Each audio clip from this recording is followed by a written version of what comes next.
Ye, Assalamualaikum warahmatullahi wabarakatuh. Saya atas nama Prediksi Suara atas Facebook Prediksi Suara menyampaikan klarifikasi atas video yang saya buat tadi terkait insiden kebakaran di Desa Air Baloi.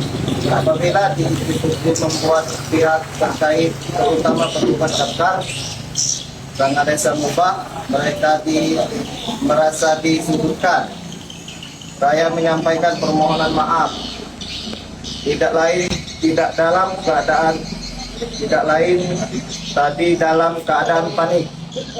Karena salah satu korban adalah keluarga kami yang menimbulkan kalimat dari saya, air yang keluar dari selang seperti air kemek.